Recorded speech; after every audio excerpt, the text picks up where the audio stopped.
Welcome to the Genealogy Happy Hour, a place where new family historians can learn to document their family histories and celebrate their new discoveries. I'm Amy. And I'm Penny, and we're here to help you discover your family tree from the beginning. Welcome to episode 112. Today we are going to be diving into the full text search on FamilySearch.org. It's a wonderful tool. If you can find it, we're going to help you find it. Make sure that you save it. And then we're going to go through some ways to utilize that wonderful tool. But Penny, do we have wine first? We do indeed have a wine. And this time it is Nora Albareno, which is a Spanish white wine. I'm very into Spanish wine right now. So that's what I'm always looking for, a Spanish wine. It's known for its bright straw yellow color with greenish hues and aromatic intensity with notes of pear and white flowers and a mineral character. The wine is well structured, full-bodied, and elegant with a slightly off-dry style. And I have to say, I had it at a restaurant where they had greatly overpriced it, and I really wanted a bottle, so I took a picture of it so I would know what it was. And when I got home, I looked for it online, and it was pretty much less than half the price they were charging if I bought a bottle there. So it's affordable. Yeah, it was affordable. I could find it for $20. And, I had a glass of it. I didn't buy the bottle, thank God, because it was way more than 20. I'm like, that's a hefty markup. Yeah. No, I love Albareno too, so it's that's a good one. Maybe you'll share it with me when we see each other again. It is a good one. But now, a word from our sponsor. What if you could walk the same streets, read the same headlines, and witness the world just as your ancestors did? With newspapers.com, you can step back in time and see history through their eyes. Explore over 1 billion pages of historical newspapers from 1690 to 2025 across the US, UK, Canada, Australia, and more. A quick search can uncover birth announcements, wedding stories, obituaries, and countless everyday moments that bring your family's past to life. But this isn't just about discovering dates and names. It's about feeling connected. Maybe you'll stumble upon a front-page story your grandfather read, or a long-lost article featuring your great-aunt's bakery. These aren't just headlines, they're pieces of your heritage. Your family story is waiting to be in the archives. Start uncovering it today at newspapers.com. Use promo code HAPPYHOUR at checkout for 20% off your subscription, because your past isn't gone. It's just waiting to be rediscovered. All right, Penny, before we get into the full text search discussion, did you have fun at your family reunion? I certainly did. It was a great time. It was, I will say one thing though, it was hot. And if any of you are from Ohio or been through Ohio, it had to be over 95 degrees. We were melting, but it was still a really good time. The reunion was in a big pavilion, the German band playing the polkas, and we had a whole section in the pavilion and a kind of like a little private room off to the side where the amazing Kathy Bishop, she did such an outstanding job, had a wall chart. Every division of the Schwieberts was color-coded so you knew which family line you were in. She had binders for every family line of newspaper articles, a binder of photographs, and a binder of the genealogy that she had done. Wow. So organized, organized, and that's amazing. So organized. She's done a bang-up job. Had a lot of follow-up emails, keeping everybody in the loop. So yes, it was wonderful. Saw a lot of cousins. But as exciting as that was, and wonderful as that was, I had a lot of my Burke family there. And I dragged everybody to the Dutchler Library. Big shout out to them because they were amazing as well. They have a genealogy department with the microfilm or microfilm, and everybody loved it. They had a whole big, not wall, but like a turning thing full of pictures of all the high school classes, graduates from, oh, nice, back to the beginning. So they were looking at all their ancestors. Everybody's looking up documents. I had everybody looking up something. Here, look in this book for this church. Look in this for this death record. But I was really hoping to find an obituary for Adolf Herman from the Deschler Flag, which is not digitized as a newspaper. And he died in 1914. And so we got the microfilm out. I'm like, we're going to find it. This is going to be great. We get to 1912, which is very sketchy looking. It looks like it had been through the fire or something. And then nothing until 1918. So the years 1913 through 1917 are MIA. And I will not have sadly, an obituary for this guy. But I'll give another shout out. The next day I dragged my husband to the Bartlow Historical Society Museum, which was on Main Street. And they had a plethora of stuff donated to them by people in the town. And I found a couple neat little items about local businesses where my ancestors worked and whatnot. So they were very helpful as well. So it was a successful trip. Nice. And now I can say I've been there in the summer when it was blistering hot, and I've been there in the winter with you when we were freezing. Yeah. And I'm done. Well, good. I'm glad it was a success. It sounds like it was very well organized, and so it's good you have a good time. Mm-hmm. Yes. All right, let's get into full text search. Yes, let's learn a little things that you might have already been in here playing around, but there might be things you didn't even know that you could do. Or you may not know even how to get into it, because it's not easy. This is true. I mean, if there's an easy way, if you know exactly kind of what you're looking for, and if you just want to play around, it's kind of hard to find. Yeah, so on the main page, when you log into FamilySearch, and you do have to log in, you will scroll all the way to the bottom, and you will look for more, the little section that says more, and click on that, and then it's over under... what is it? How you can donate? Ways to contribute. Under ways to contribute, it says FamilySearch Labs. It's not easy to find.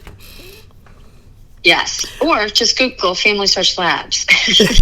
But once you get to the main page of the FamilySearch Labs, bookmark it. There you go. Bookmark it so that you can just get back to it every time. Yep. Because there's some amazing stuff, and I'll share in a little bit exactly what I found that was really cool. So, But first, how do we use it? Yeah, so once you get into this, and you have to remember that this is an experiment. It's listed as an experiment, so it's experimenting. There are things that are going to be a little wacky. Not everything is going to show up every time. Things will show up when you put different parameters in, and you got to try things out. Sometimes you got to spend a little time tweaking your searches to see if different things will show up.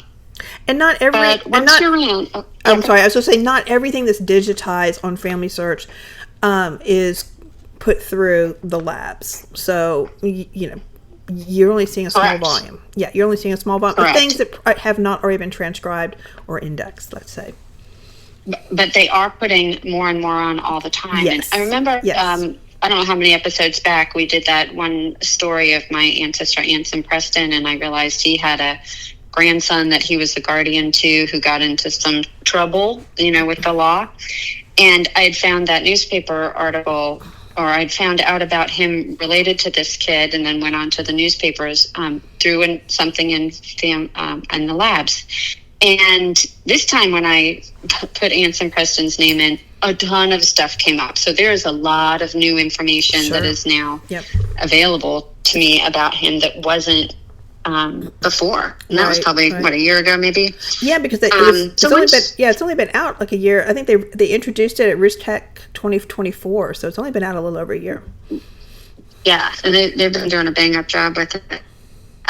Okay, so once you get in there, you're going to want to put in probably an ancestor's name is, what most of us are going to do, rather than a place or something. You're going to put in your ancestor's name. And I like to put in the keyword, correct. Mm-hmm.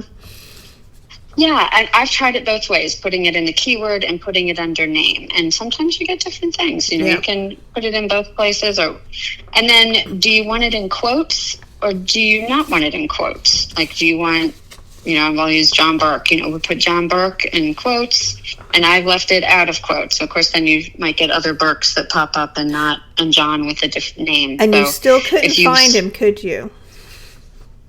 John Burke. Well, I mean, no, I couldn't. Yeah. No. I'll just be that. That's a bad example. John Burke is always a bad example. He's terrible. He's the worst example.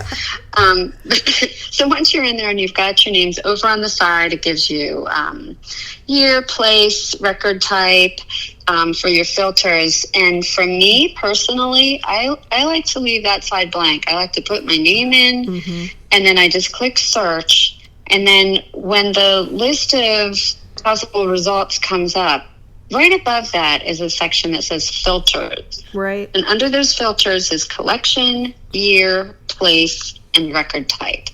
And I'll immediately go to place rather than year as my first go-to. And it'll say United States. I'll pick the state. I can go to the county. Sometimes the county will go to a city, but more often on my searches, it's usually just the county. And once I get the county in there, then I can pop over to see what shows up, because you might get a hit right away, like right at the beginning of what you want. But you can, or what I do is go to records. I'm leaving the date out of it for right now. I go to records, and it'll show you all the different records they have for that county. And it'll even have a number by it. So it'll say vital records, 1. Wills and probate, 1. Then it'll have deeds, 70. And I'll probably click on the ones that I think could work first before I'm going to go through all the 70 deeds. I'll click on some of the other ones. And then my third one is always the dates. And you can narrow the date down by sometimes up to 10 years. But I will say this, what I have found when you pull up some of these documents and it'll show the date on the bottom, they're not always correct. Because I was looking for a document just on the first go round without putting any dates in, and one came up as the year 1007. That's not true. The actual document was 1770. But if I had put 1770 in, that document would not show up, because for whatever reason in these experiments, it's listed as 1007. So sometimes I'll just leave off the date, because I think that is probably the most confusing part. And that's happened a bit. I've seen a few wacky dates on some of these documents. So I like to use that stuff across the top over there. And then don't forget, on the right side of your screen, they give you some tips on search tips, adding the plus to include a word. Like if I'm going to do John Burke plus Ellen Hill, his wife, to see if possibly there's a marriage record out there. There wasn't. Surprise. Use a minus to exclude a word. An asterisk for that's the wild card. The root word. Yep. And then a question mark if you're missing some letters. So, yeah. And then a few other things across the top is there's a grid view. If you click on the grid view, this is back over on the document section up at the top. On the grid view will show you that whole big layout you normally get when you do a regular search in FamilySearch, when you're looking search image. You can go to full screen, you can download it, and you can zoom in and out, you can adjust the image. Those are all options there. But two really cool things that you can do is, again, back over on the right side, it will give you a transcript of whatever document. Oh, this is when you pull up a document. Say you open a document. Opening one up, you think you found something. Over on that right side, it will give you a transcript of that document.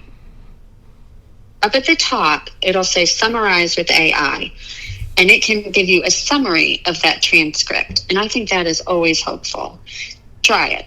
and see what it gives you. Then you can also hit the copy button, take that transcription, plug that into ChatGPT or something, and ask them to clean that up for you, because sometimes it's a little vague in their transcription, but AI can maybe clean it up and make it have it make a little bit more sense. And those are a couple of great things to know. And then there's the one button at the top of your document when your document is opened, and it says facts. And if you click that, you can look at the document in two ways. The facts will show you all the person's places and dates within that document. And if you unclick it, it will show you the sentences that your keywords are listed in. So if I had John Burke in there, and he actually did show up in a document, he would be listed there with a highlight. So it's good. And then you can be like, oh, okay. It's good to toggle that kind of back and forth. Absolutely. Yeah. Look at it both ways. See, might help you make the document make more sense. Right. Yeah. Right.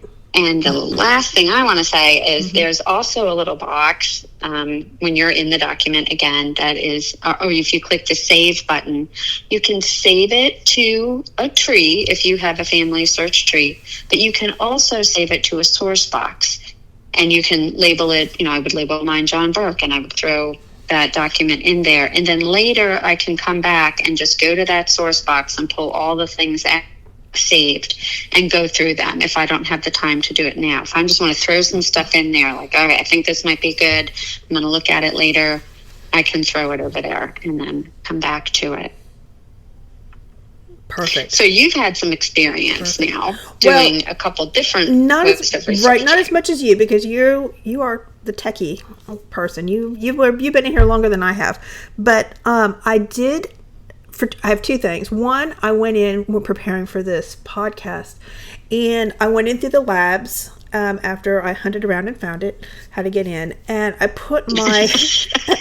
It was a little frustrating, but now I got it. Now I'm going to make it a favorite, but because this is really cool. I put my great grandfather's name in, and I put his name in quotes.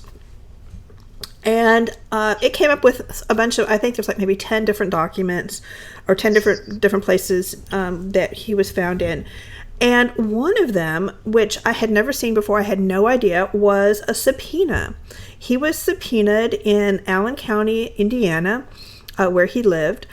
And it was a summons for him to testify. His name, and there's like probably, 20, 25 people on this list, that they were all summoned to come testify in the state of Indiana versus this individual.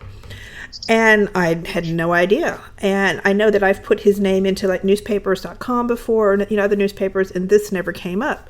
So this time I took that information from the subpoena and went to newspapers.com and put the defendant's name in, because I figured, what sort of case is this? And through newspapers, and I had the date obviously on the subpoena, it was 1904, 1905, and it was a murder case in Monroeville, Indiana, which is a small town, and I think everybody in the whole town was subpoenaed to come testify in this in this trial. But this guy was being accused of murder. And but it seems like when I was reading the newspaper articles, like no one actually saw him do it, but everybody saw something. And so everybody and so from 1904 to 1905, then it goes through him being indicted all the way to the jury trial, and he was actually acquitted of manslaughter. So well, nobody saw him do it, right? But, exactly. But and none of those articles is my grandfather named, so I would have no idea that my grandfather was a part of this big event in Monroeville if I had not found that subpoena using the FamilySearch labs. So I thought that was just really cool. Yeah, I thought that was really cool. Now, the other example I have is a different way to use the lab. And this is something that I think FamilySearch just came out with, I think, this year. And I love using FamilySearch catalog. When I can't find something, I love going into that catalog and seeing what they have digitized there by location, because there's so much in there that has not been transcribed yet that you can have access to. Sometimes, of course, it's very frustrating because there's nothing that the time period that you need, but it's always worth looking, and most of the time I do find something. So earlier this week, I was looking for a marriage. I had found a naturalization petition, and the couple said that they were married in 1938 in Mansfield, Kentucky. So I put the information for the couple into like Ancestry, and I said, Mansfield, Kentucky, and nothing came up for the marriage. I did the same thing in FamilySearch. I put their names, just did a general search for this marriage. Nothing came up. So I then went back to Google, Googled where Mansfield was, what county it was in Kentucky, and I found it's in Graves County. So then I went back to FamilySearch, went into search, I went to catalog, I went to Graves, Kentucky, and there are 120 different data sets for Graves County in FamilySearch. And for me, I like using the catalog to go through the vital records and indexes, the probates, the court records, and the land records, because a lot of times some of those stuff, all that stuff is not always indexed or transcribed. Mm-hmm. And so in this case, I went through the vital records. I'm looking for the marriages, and they have, I don't know, numerous, I think maybe 7 different, pages of marriage records. So I looked for the marriage records, and always look for the author as the county clerk, the clerk of the court. That's the author that you want to use, because those will actually have the actual volumes from the county clerk that are imaged. And I found the volume 1937 to 1945. And then when you go in, and I found that volume, I can choose magnifying glass, I can choose camera, or I can choose paper with 2 stars. And the paper with the 2 stars is that new feature that they have that will take you into the labs. So I chose that, and then I entered that keyword that you were talking about earlier, and I just entered the last name. And lo and behold, it came up. I think there was like 4 different people by that last name. And like you said, his first name was Irwin, and it was transcribed, or it came up as Elwin or Irvin. It didn't come up as Irwin, but it was enough that I knew that that's who it was. And then I could go directly into the marriage record, and I found the marriage record that way. That was the only way I was going to be able to find that marriage record. So, however, I wonder too if you, I know what you're going to say next. But if you had taken that collection number and back on the full search page, one of the options is collection. You can put the like you specifically want to search that collection, and you would put that number in, if it would come up that way too.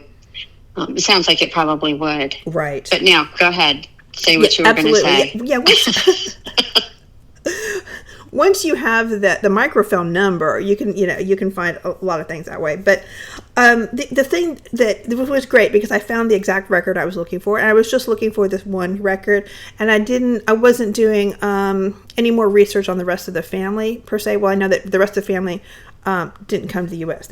Most of them stayed in Germany, but by using this, you are missing the opportunity to go through the index to that volume, or to those volumes, that volume set, to see if there are any other people by that last name, to see if there's any other marriages that this person might have had that you don't know about. So I would encourage you to, once you do find the record, or let's say you don't find the record, go back, go to that camera, and then go to the actual index, because most of the time, the entire volume, the handwritten volume, has been page by page microfilmed, and then you can go find the index and then look for all of the people with that, for that surname, to see what else you can find. You might recognize some other relatives' names. So it's an important tool, but don't use it as the only tool.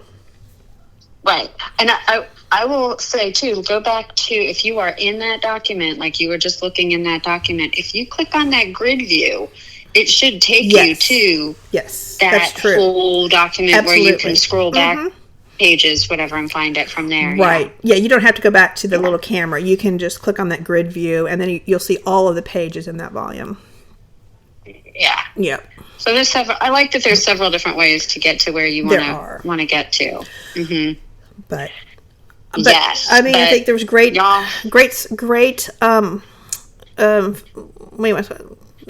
facts that are in there that you just don't know that are in there until you go looking. And keep trying, because they add records all the time. Right. Like I said, there's a plethora of new information for my aunts in Preston that I now have to go through. And sometimes it's like, oh, are you... Too much. I really just wanted one or two. Okay? And maybe it's too much. Maybe John Burke will show up one day. Who knows? Yeah. I will say, too, on another note, I'm going back to my reunion a little bit. I was inspired to go back to my DNA matches, to still try to connect. I've connected back to John Burke, because it's all about him. John Burke to his brother Andrew. I've got good DNA matches, but still cannot get a match to the brother James. And so I've kind of been spending a lot of time doing one of those genealogy researches where you take James, his kids, who they married, all their kids. He had like 12, so many kids. So I'm always grateful when one of those children only had one kid. I'm like, yes, thank you. I have to do another 50 kids. But trying to find some last names that maybe match up to these people in our DNA match that don't have a tree, and I don't know how they relate, but they're on the paternal side of my dad's paternal side. So it's like, okay, they're got to be on the Burke side, but where are they? So far, I've had, as a surprise to everyone, or as a surprise to no one, I've had no luck. Right. Matching these up. That's crazy. That's crazy. But I'm still trying. I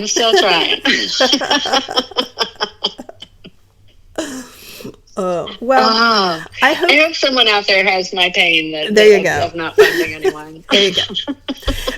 Well, if you haven't used the full text search yet in FamilySearch, definitely check it out. Play around with it. Make sure you bookmark it so you can always find it. And then, now you also know that the little paper with the 2 stars, if you find something, a volume that has that, or if you have done a search and it comes up with that, definitely take a look at it and see what else you can find for your ancestor in your research project. Happy searching, everybody. Until next time, cheers. Cheers. Thank you for listening. Please email us with any questions or comments at genealogyhappyhour@gmail.com. Visit our website, www.genealogyhappyhour.com, for additional resources, books, and wines. Don't forget to drink responsibly. And never drink around genealogical documents.